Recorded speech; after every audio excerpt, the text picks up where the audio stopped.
Olá pessoal, espero que estejam todos bem, animados para recomeçar as nossas aulas de After Effects. Hoje eu tenho um conteúdo bastante interessante para mostrar para vocês, que é um conteúdo que muitas vezes desperta nas pessoas um interesse maior pelo After. Assim. Às vezes a pessoa ela tem uma vontade de trabalhar com 3D, acha 3D complicado, e aí a hora que ela descobre que o After tem uma série de recursos 3D, muitas pessoas aqui nesse momento elas se encantam pelo After assim. E então bora lá então, vamos lá pro After ver como é que funciona o 3D do After Effects, tá? É isso que a gente vai fazer hoje. Então vou começar a criar aqui uma nova composição de 5 segundos. Vou começar criando um sólido, tá? 1920 por 1080 square pixel. E esse sólido, ele enche a tela, isso a gente viu na primeira aula, né? E ele é como se fosse uma folha de papel, né? Que estivesse preenchendo toda a nossa tela, que é bidimensional, né? A tela, em última instância, ela é bidimensional. Seja a tela do computador, do cinema, do, da sua TV, né? Por isso que precisa usar algum recurso para simular a tridimensionalidade, como óculos ou o que a gente viu nas aulas de 3D lá, né? Mas basicamente esse ambiente é bidimensional. No entanto, olha aqui, vou nas propriedades dela, ela tem posição x e y, né? Ela pode se posicionar no eixo x e no eixo y. A escala dela também, ela tem a escala x, a escala y. Anchor point idem, né? E rotação uma rotação só.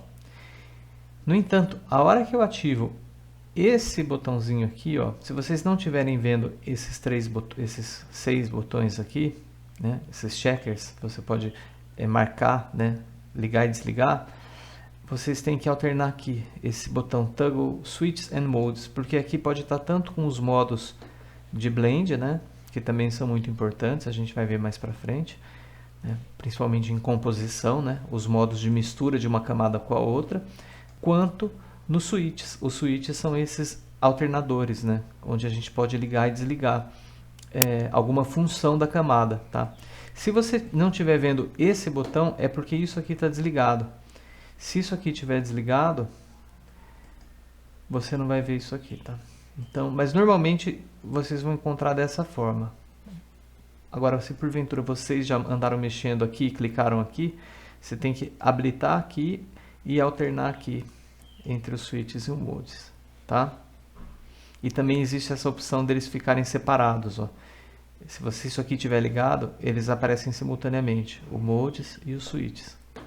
Só que fica ocupando espaço do timeline que muitas vezes já é pequeno, né? Se você tiver 2 monitores, às vezes compensa, senão não. Esse aqui é para habilitar o in e o out, ó. Você fica visualizando as marcações de in e de out, a duração, o stretch.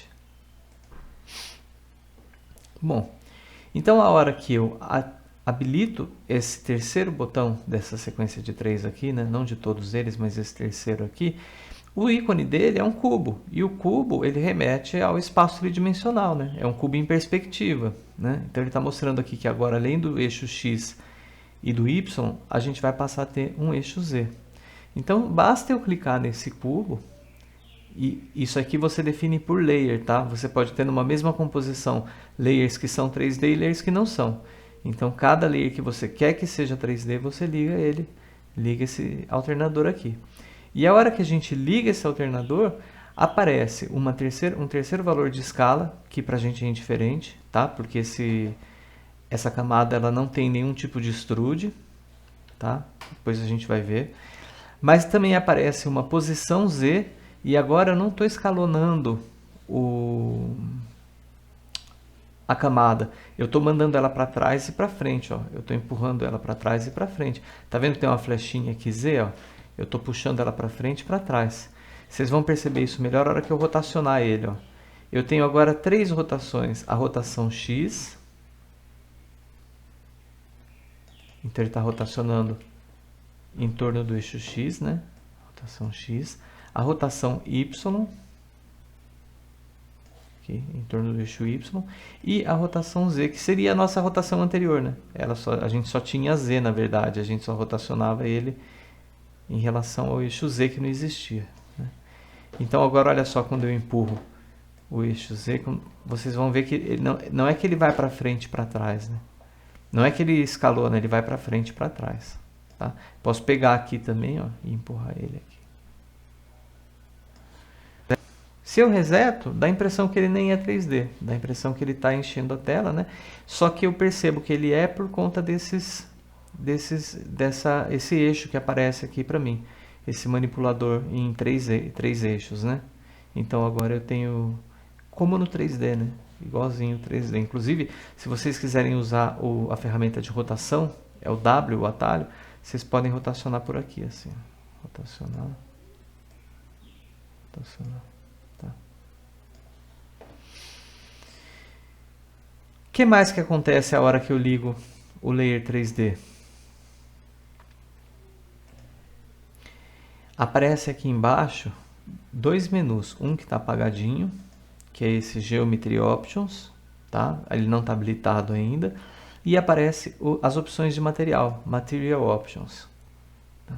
E aqui em Material Options a gente vai ver que a gente tem um Cast Shadows, que é projeção de sombra, transmissão de luz, Light Transmission, aceitar sombras, aceitar luzes e uma série de propriedades que são específicas de materiais de 3D, né? Então a gente passa a ter uma série de opções de materiais também, né? De propriedades do material. Como que eu habilito esse Geometry Options? Ctrl K. O Ctrl K ele vai para os Composition Settings. A gente viu isso lá atrás, tá? Vocês podem vir aqui na composição, botão direito, Composition Settings. Pode vir aqui no também, ó, Composition Settings, tá? Aqui também Composition Settings, sempre com o botão direito, ou Ctrl K, tá? É onde a gente mexe na duração, mexe na cor do fundo, mexe no tamanho da cena, né? E aqui em 3D Renderer, a gente vai ver que existem três modalidades de 3D. Tem o Cinema 4D, e a hora que eu ligo o Cinema 4D, vocês veem que o Geometry Options já está habilitado, né? E tem esse Ray Tracer 3D. Mas, para fins de estudo, a gente vai ficar com o Classic 3D mesmo, tá? Porque ele já é suficiente para o que a gente vai fazer. E como eu disse, esses outros modos aqui, eles deixam o After bem pesado, tá? E a gente não vai precisar deles. As coisas mais elaboradas de 3D a gente faz no Cinema 4D, certo? Bom, pessoal, retomando aqui então, uma outra coisa que é interessante vocês já conhecerem é que para transformar isso aqui de vez numa interface 3D, né? Então, eu tenho aqui embaixo do View essa opção de Layout, ó, Select View Layout. Além da opção de um View, uma vista, né, uma visualização, eu tenho opções de duas visualizações, e aí olha só, eu enxergando aqui o layer de cima, do alto, né?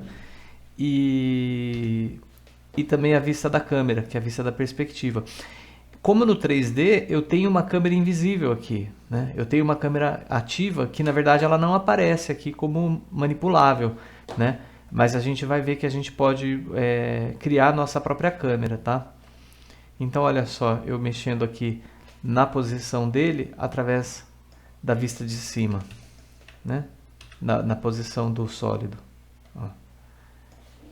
E eu também tenho a opção de 4 views, 4 vistas, né? 4 visualizações, assim como no 3D, né? Então eu tenho, a diferença é que a câmera ativa não fica do lado esquerdo, ela fica do lado direito. No 3D a gente tem a perspectiva do lado esquerdo, né? E o top do lado direito.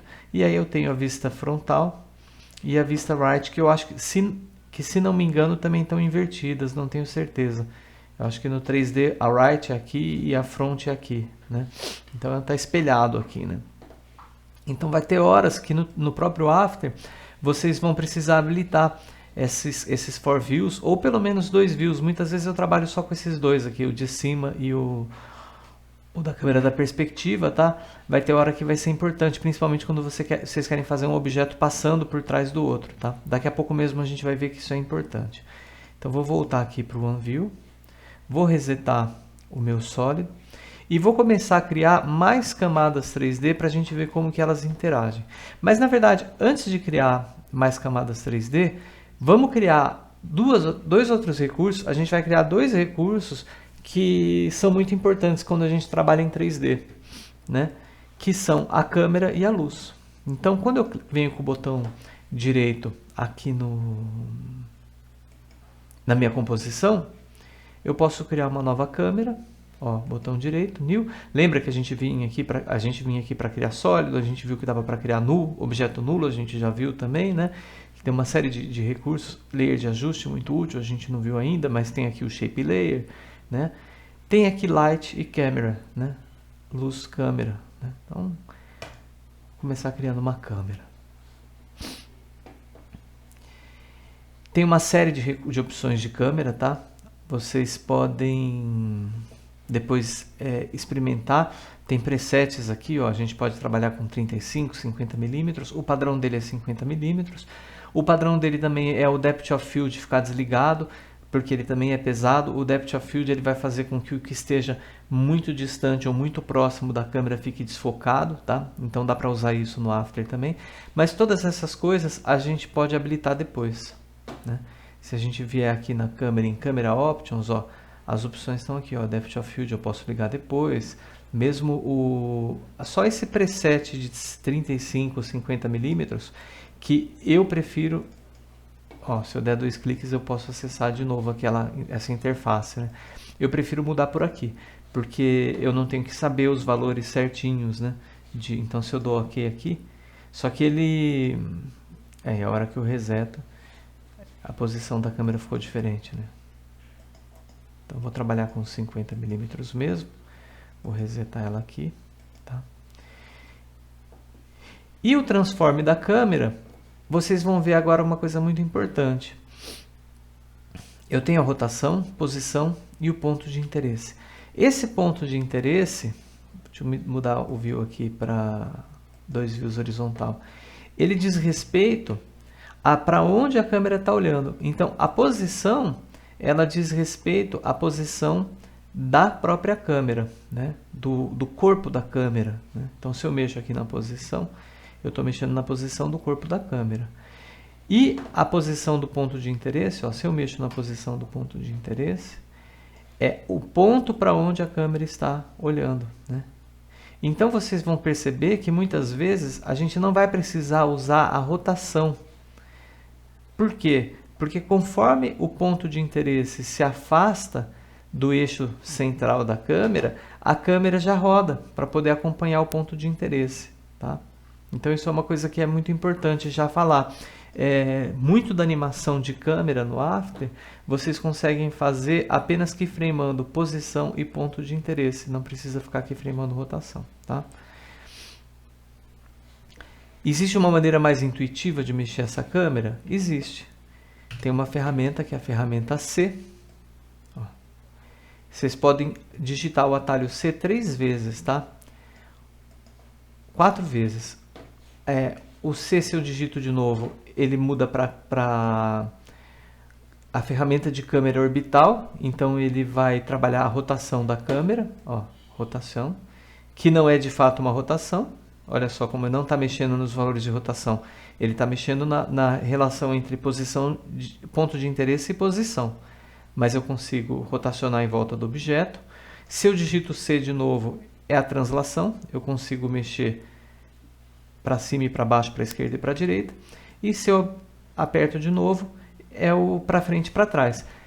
Se vocês estão assistindo às aulas de 3D, vocês vão identificar que é a mesma coisa que usar a ferramenta de câmera do Cinema 4D, alternando, segurando o Alt, o botão esquerdo, botão do meio e botão direito. Se eu uso a primeira ferramenta, que não é a Orbit Camera, a Track XY e a Track Z, mas sim a Unified Camera Tool, que é a câmera unificada, aí sim eu vou ter o recurso similar ao do Cinema 4D. Ó. Com o botão esquerdo eu rotaciono, com o botão do meio eu vou esquerda e direita, e com o botão direito eu vou para frente e para trás. Tá? Então é tão integrado com a Maxon, né, com o Cinema 4D ou After, que até o esquema de navegação da câmera é semelhante. A única diferença é que aqui no After eu não preciso segurar o Alt. Tá? Eu estando com essa ferramenta Unified Camera Tool, que é a primeira delas, eu não preciso segurar o Alt. Eu posso só alternar entre botão esquerdo, botão do meio e botão direito. E aí eu consigo navegar com essa câmera. Ok? A câmera está aqui. Posso ter mais de uma câmera na cena? Posso. Aí eu vou definir qual câmera que está sendo utilizada, ligando ou desligando o olhinho aqui. Tá? Eu também posso limitar ela aqui, né? Posso vir com uma câmera e depois vir com outra, né? Então eu posso fazer uma animação cortada, né? Tipo, a câmera aproxima, aí corta para uma outra câmera que está vindo de cima e por aí vai. Tá? Vocês podem trabalhar com mais de uma câmera na mesma composição. No Cinema 4D é um pouco mais complicado, a gente não chegou nessa parte ainda. Lá, né? E posso criar uma luz, New Light, e aí fica completo. O After vai me dar 4 tipos de luz. A luz paralela, ela é semelhante à luz infinita, tá? A luz paralela, todos os raios, eles vão em paralelo, não tem começo, não tem fim. Então, é como a gente entende a luz do Sol durante o dia, né? A luz do Sol, embora o Sol seja um ponto de luz, ela seja uma luz pontual, porque ela é um ponto que emana luz em todas as direções. Então, se você está no espaço e olha para o Sol, ela seria uma luz point, né? Se você quer fazer uma simulação de espaço, alguma coisa assim. Mas se você está na Terra e você quer simular a luz do Sol, é uma luz paralela, porque a gente não consegue perceber onde que começa e onde que termina. A gente vê a inclinação da sombra, mas assim, essa luz ela vem infinitamente, né? Vem de um ponto infinito e vai até um outro ponto infinito. Ela ilumina tudo com a mesma direção, né? Como a gente é pequenininho, para a gente não há variação de direção, né? Se você fosse gigante, você ia perceber a variação de direção. É isso que faz com que as pessoas acreditem que a Terra seja plana até hoje, né? É o fato de não entender que a gente é pequenininho, né? Simples assim. E a Spotlight é a luz que é um spot, simula a luz de teatro. Então ela vou criar, a hora que eu criar a luz vai ficar mais claro, mas ela tem um cone e ela projeta a luz através desse cone. Esse cone limita para onde que a luz está sendo apontada. Então a gente consegue criar aqueles círculos luminosos, né, abrindo ou fechando esse cone, né? Então tem a paralela, que é infinita, a spot, que é uma clássica também, a point, que é um ponto que emana luz em todas as direções, e a ambiente, ela não tem nem direção. Ela não tem começo nem fim. Ela ilumina tudo igualmente. É como se, na verdade, a ambiente é similar a você ir na câmera e mudar o ISO da câmera, né? Então, você muda a sensibilidade do CCD para receber mais luz ou menos luz. A ambiente serve para fazer esses ajustes. Você deixa tudo igualmente mais iluminado, menos iluminado, mas sem projeção de sombra, sem nada, né? É diferente da paralela. A paralela, ela projeta a sombra, né? A gente vai ver a diferença daqui a pouco. Então eu vou começar criando uma luz paralela. Na verdade, eu vou começar criando uma spotlight, tá? Que é a padrão, acho, né? Quando a gente... New Light. A padrão, acho que é spotlight, né? Ela tem uma intensidade, ela tem um cone, um ângulo do cone, ela tem um feather do cone e ela tem essa opção de projetar ou não projetar a sombra, cast shadows, né?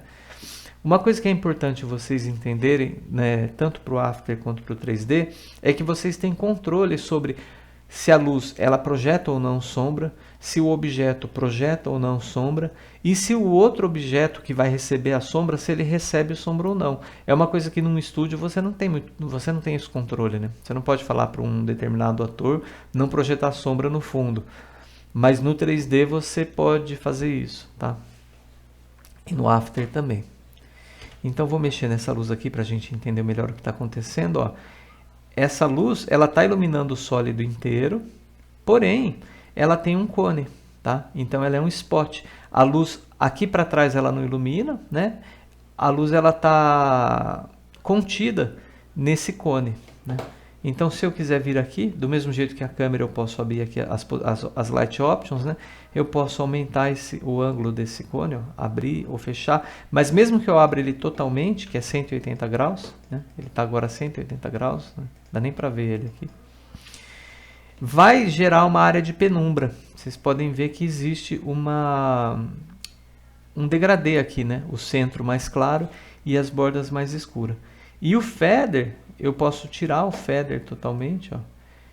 E aí eu não vou ter esfumaçado nenhum, né? O cone ele vai ficar totalmente seco, né?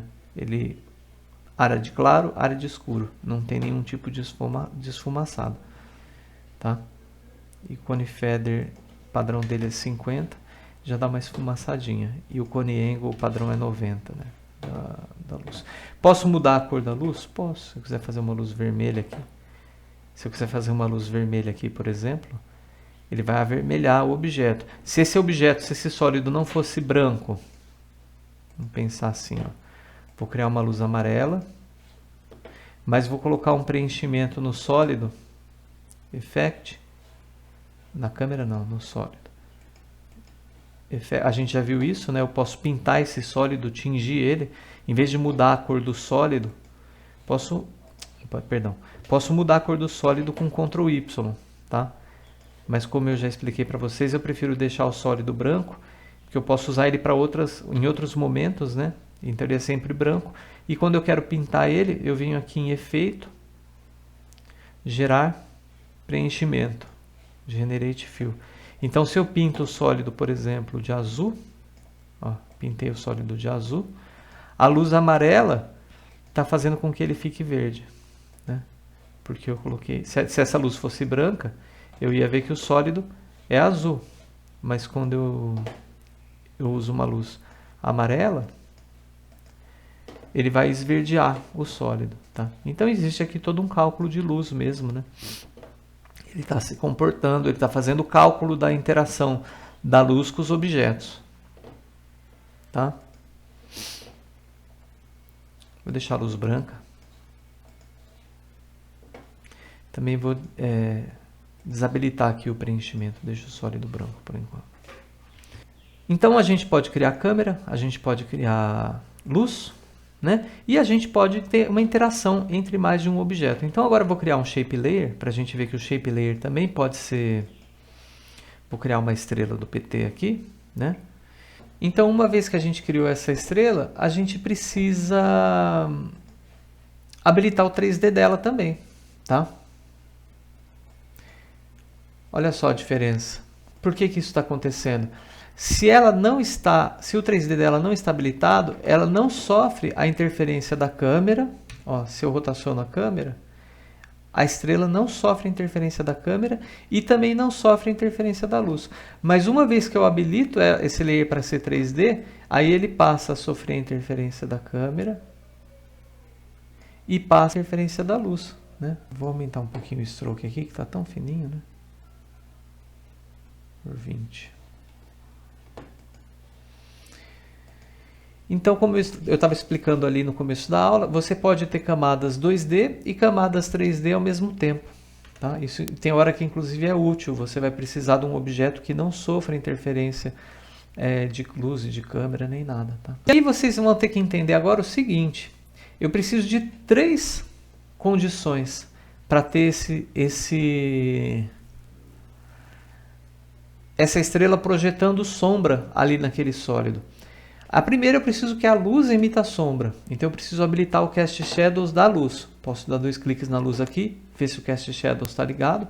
Também posso fazer isso aqui pelo Light Options, né? Ó, o Cast Shadows está ligado, on e off, só tem essas 2 opções, tá? Eu preciso ver se o Cast Shadows do meu sólido, do meu Shape Layer, da estrela, está ligado. Então eu preciso vir aqui no Material Options, nas opções do material, o Cast Shadows está desligado. E eu agora liguei ele, e aí a gente já viu a sombra.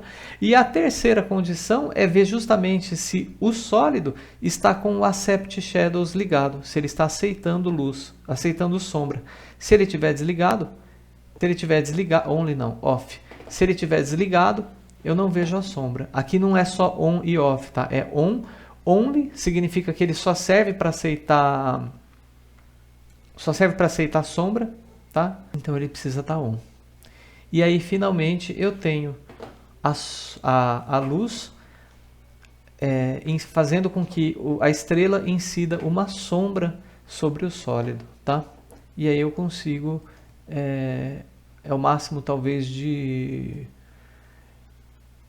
profundidade, né? Que eu consigo. Então eu consigo gerar sombra, né? Então eu consigo criar um volume, né?